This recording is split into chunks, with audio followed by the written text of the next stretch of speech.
So today I will be talking about NCAA college athletics.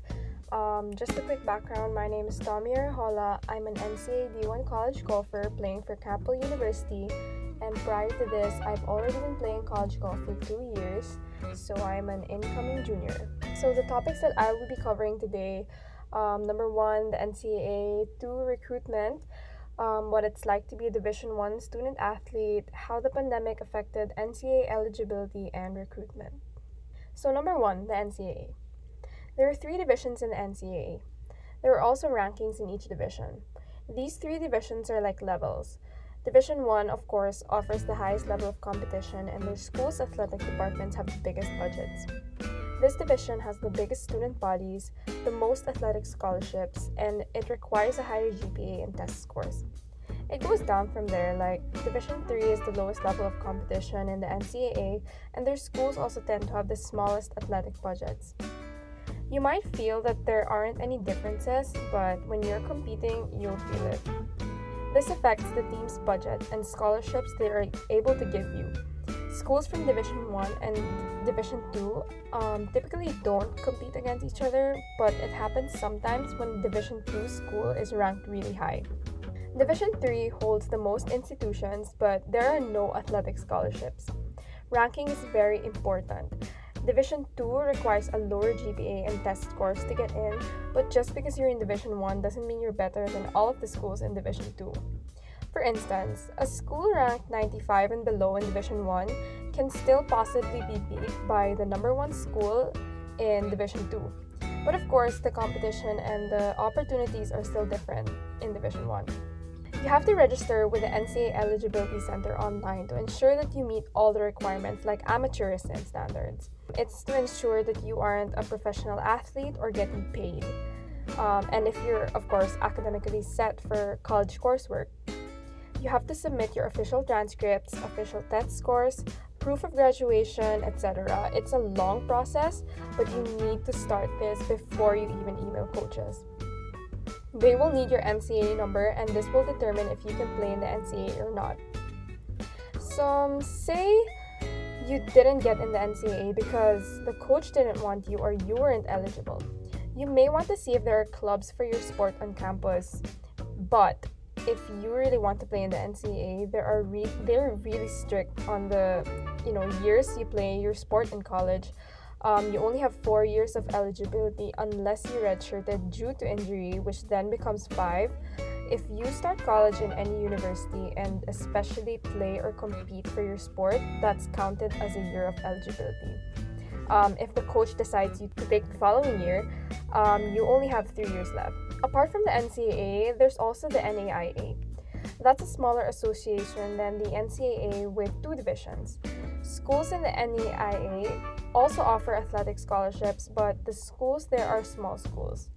But regardless of what you get into, don't think that all big name schools are good at sports. You'll be surprised that some Ivy League schools or famous schools don't make it to good rankings. There are also schools that don't really mind if you're not too great at the sport because some coaches are really particular on test results and GPA. So as long as your GPA is higher than 2.3 and you had at least a 900 on the SAT, you're somewhat qualified for the NCAA. But most universities would want higher scores than that. So number 2, recruitment. I'm going to start from when I was a junior golfer. I started golf late compared to the others, so I only started competing nationally and internationally at 14. So don't think that just because you weren't like other athletes who began competing at a very young age, you can't get recruited.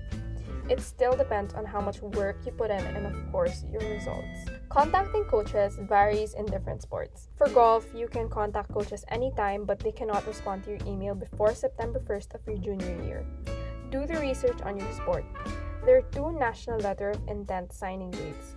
Basketball and football differs, but for the rest of the sports, signing scholarships usually begin on, November. You can continue to sign anytime through like August, but aim to sign early or you'll run out of spots. You email coaches in bunches. Make a list of all the schools you're interested in.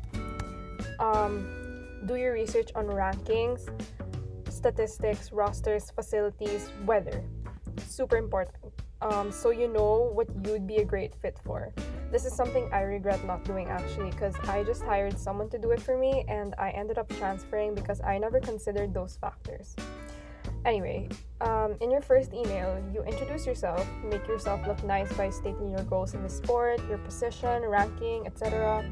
Ask for a phone call because you'd like to get to know them as a coach. Explain why you believe you'd be a great fit for the team, and ask about their program because you believe it will make you the student athlete you aspire to become. Attach your resume with your picture, contact, SAT, TOEFL score, tournament results, and important statistics. Example for golf, it's how long I hit my clubs, my scores, my world ranking, etc. So after that, you have to follow up with emails about your training and tournament results. Always keep in touch. Ask for more phone calls if you must so you can discuss athletic scholarship possibilities. And the less commitment from other recruits the program has, you have more chances for a scholarship and a spot. You can apply as a walk-on, which is, no scholarship, but that doesn't always guarantee a spot. Note that the Ivy League schools don't offer academic or athletic scholarships. College coaches in America will follow your games and scores and will do their research on you. If you can fly to the US during summer and give them the opportunity to watch you perform, that would be great, because I competed in the US every summer from 2015 to 2018, which was my sophomore year until my senior year, or my freshman year, I don't know. So coaches could watch me and I could plan official visits to universities. You can also compete here or around Asia, but always keep in touch with them. If I were you, make a video for recruitment showing them your swing, tennis swing, etc.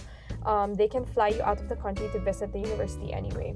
Just find a way to make yourself stand out from the other recruits they're talking to, especially with your demeanor.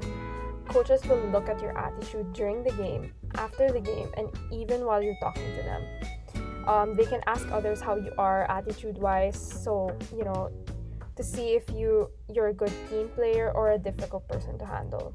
It's not difficult to get recruited just because you're an international student. There are over 20,000 international student athletes in the NCAA. When you sign your national letter of intent on your junior year, which is the contract that states your scholarship, all that stuff, you can't back out. However, you can back out of a verbal commitment. Being explicitly recruited for sports versus the regular admission process is a great thing. In college, it's actually a great privilege to become an NCAA student athlete. And I don't really want to say that you'll get special treatment, but it is that way.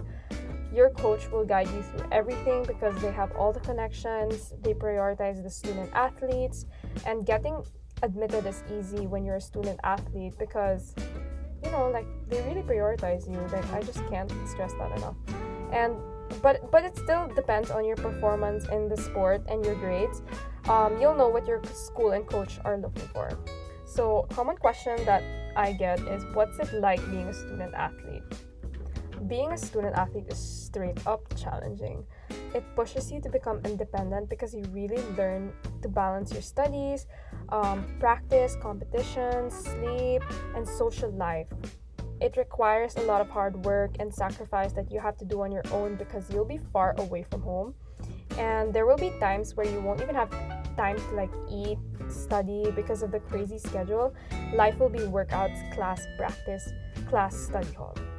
When you're in season, you add tournaments and continuous travels to that hectic schedule. But as most of us college athletes would say, these are going to be one of the best few years of your life. You get to travel with your team, meet new people from around the world, experience the privileges of being a student athlete, and if you do end up with a full scholarship, you do all these for free. The athletic department is there to help you all the time. There are free tutors that you can utilize and, facilities for athletes that non-athletes can't have access to. You'll even get clothes, bags, shoes, and other equipment from your school, which feels good to wear because you're playing for the school, and everything you do matters for the team. You can also add so much in your resume just by being an NCAA student athlete because of its generous opportunities. I love every minute of it despite the challenges and would never trade this to study elsewhere. On my free time, I can go to New York whenever I want. I can play in my school's golf course or go out with my college friends. This whole experience changes you not only as an athlete but as a person outside your sport. It's utterly different from being a student athlete in Manila. So 4, the pandemic. Different sports have different in-seasons. This is when schools compete for conference, regionals, and nationals. Conferences hold a certain number of schools that compete against each other to determine which school proceeds to regionals. My school is in the Big South Conference, and when they won conference title last year, they went to regionals, where other schools who won conference or is ranked high enough will compete against one another. Then they proceed to nationals, wherein when the school wins that, they become the NCAA national champions for their respective divisions. So there's Division 1, there's Division 2, there's Division 3. Golf season is in the spring. All spring sports seasons have been canceled due to COVID-19. They canceled every competition and proceeded to online classes last March. Unfortunately, there have been schools greatly affected in terms of budget, so schools even like Brown University has decided to cut sports they can't provide for any longer. So check the schools you're eyeing on if they cut off your sport. You need to look at NCAA's announcements on how they proceeded with this matter, as it differed for all divisions. For Division 1 though, they granted student athletes whose seasons are in the spring an extra year of eligibility, meaning we are able to get a 5th year of competing as a collegiate athlete. But this depends if the coach would like to give it to you or not. Note that incoming freshmen do not get their 5th year. This is important to say because this still affects the incoming freshmen. For instance, a senior made use of their 5th year. It reduces a spot from the 2020 recruits. The same happens when a freshman from the team decides to take their 5th year and the coach allows them to. Then this affects the spot and the scholarship opportunities of the 2023 recruits. This is all we really know for now, since the situation is very inconstant. But it's really important to get informed through the NCAA website and read about changes or updates. This sums up the important things you need to know when you are considering pursuing college sports in the USA. Thank you for listening, and if you have further questions, you can always reach me in the socials. I wish you the best of luck in your college search. Here it comes, Winhopper curls it in the corner. Mark Winhopper, dead ball specialist. Yale is flying up 2-0. Hi, my name is Mark Winhopper and I'm a rising senior at Yale University. I've played soccer all of my life, and I have the privilege of playing for the Filipino national team and the Yale University Bulldogs. Just before we start, I just want to say that there's a place for everybody in NCAA. And if you want to ask me further questions about my recruiting process, your problems in recruiting, get to know me better, just feel free to DM me on Instagram at markdubbs, MARKDUBBS. So the first topic we have here today is, do I want to play NCAA in university? For me, the answer was easy, but I'll talk you through all the different possibilities and challenges you might face in your recruiting process. So hopefully at the end of this whole process, you'll be playing the sport that you love. So, what is the NCAA? The NCAA is basically the same thing as UAP in the Philippines. It stands for the National Collegiate Athletic Association, and it comprises over 1,000 institutions and conferences. With so many teams, they divided it up into 3 divisions: Division 1, Division 2, and Division 3. Division 1 is where Yale plays and is considered the best division in NCAA. However, there are a lot of amazing teams in Division 2 and Division 3 that can compete with a lot of the Division 1 schools. Every NCAA school has a maximum time they can spend with student athletes. It states that you can only have 20 hours per week dedicated to your sport, and you have at least 1 off day. Many Division 1 schools use all of this time, and Division 2 and Division 3's time spent with student athletes might vary, just depending on what school you go to. Just know that Division 1 probably has the most time commitment. Next, what are your playing options if you're not being actively recruited by a university team? If you love a sport, then there's a place for you. If you aren't being actively recruited by the coach, then feel free to reach out to the coach and say you love the sport and your background to see if you can have an open tryout. Just note that this only pertains to some schools and it's very rare. At least in Yale, there's multiple ways to play your sport. One example is intramurals, which has a multitude of sports in a recreational setting. And you don't have to pay anything to play.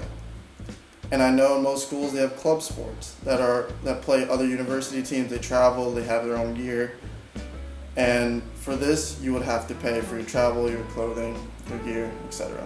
If you don't want to play in university but spend all your time in high school, can you still get in via regular admissions? Yes, you can apply to university without getting recruited. All students and student athletes have to meet the requirements to get into the school. I recommend reading up on what you need to do to get into your school. It will give you a range of a GPA and test scores that you will need. So talk about my experience on the team and why this is important. This is an important part of my college experience. My team is my family. All of the friends I've made during my time at Yale on the soccer team are going to be my lifelong friends. Spend every minute together, locker rooms, training, eating, and classes. And in this particular case, we started as one of the worst teams in the nation to an Ivy League champion in 3 years. The grind, sweat, and blood we shed for each other is something I will cherish and something that is truly irreplaceable. So next we're going to be talking about the challenges between schools, sports, and socials. Soccer and school take up most of my time. I'm in class from 9 a.m. to 3 p.m. and have practice from 4 to 6. Then we go to the locker room, we shower, have a team meal, and I start studying around 8:30, 9 p.m.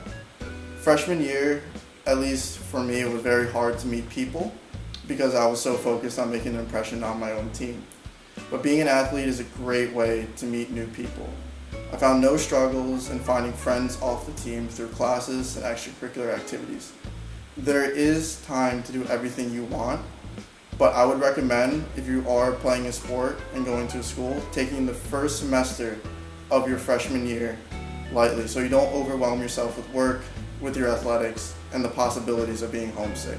Who gets recruited? Every coach wants to have a kid that has a very high GPA and a very high test score. So for Yale, for instance, they would want someone with a 3.5 GPA and an ACT score of 31 or above, or an SAT score of 1450. However, in other schools, Yale doesn't offer any athletic or academic scholarships. So if you go to, say, an ACC school, which is like North Carolina, Clemson, they can offer you both athletic and academic scholarships. So recommendation, get a high GPA. Athletic profile. Coaches want to see you playing at the highest possible level around your surroundings. They'll look at top clubs and schools in your areas. Philippines is a unique place to be in because many American coaches don't know much about the Philippines. But playing for the national team and being part of a professional club will help very much. Then they'll ask you to come to your camp, then obviously you have to impress at their camp. So talk about the recruiting process. A great place to start would be at the beginning of your sophomore year. Being an international student, coaches don't have the ability to watch your games every weekend. So sending in a highlight video, a short list of your accolades, and showing interest in their respective schools to start. Do not send a generic email template. Make sure you do some research about the school and about the coach and about the team before you email them. Make it personable. For example, talk about the previous season, their style of play, and what players you like to watch. The NCAA has a rule that they cannot actually talk to you about recruiting until September of your junior year, but coaches can still invite you to camps. If this happens, it's a great sign. And also, coaches always overlook players, so be persistent and always know that there's a school that fits your needs. Committing, what is it? Committing just means that you and the coach and the school have an agreement that you're going to go there. This usually happens when a coach offers you a spot or a scholarship on their team. All you do is either accept it or deny it. Then in February of your senior year, you sign a national letter of intent, which locks in the choice of your school. Does being supported by a coach guarantee my admissions? It does in most schools. Your application will still be reviewed by admissions, and if they don't think you're the right fit, then they can still deny your application. This is why it is critical you have a good GPA and test scores to ensure this won't happen. Also, if you get to any legal trouble, this will also hinder your chances of getting into the school that you committed to. Is there a good way to get into my dream school if I'm confident in my athletic ability? You would have to compare yourself to the players that are already there, and if you think you can fit into the squad, it is definitely easier getting into that school. You will still have to build a relationship with the coach and know whether or not the coach wants you. And if you have the grades, great, but you also have to pass the athletic admissions, which is the coach at the school. So let's talk about the pandemic impacts. So several athletic competitions are canceled, coaches relying more on video. Question. It is very unlikely that the coaches would come to the Philippines and watch you play. Just know that. If they do, then they are severely interested and they really want you at their school. This is a great sign. My coach never came to the Philippines. I just attended the camps and sent in videos. COVID might make it harder and hinder your ability to attend camps in the next few months, but be on the lookout in December or next summer to attend camps for the school you want to go to. Just know that just take the time and make yourself better during COVID. You can have a lot of self-improvement. All right. Some coaches like to see how players react in different situations and how he interacts with others. Coaches want to see players that are self-sufficient, that they don't need help from their parents or their yayos. They want to see a player that is respectful off the field and tenacious on it. You want to be a player that doesn't just make yourself look good, but makes everyone around you better. And just know that the coaches are always watching. If you're not tracking back, if you're not putting in the extra work on defense, they will take note. Just know if you always have a smile on your face off the field and on the field you were working with the most concentration, then the coach has a lot of interest. So that's basically my time. I hope you guys found this helpful. Please feel free to reach out. Yeah.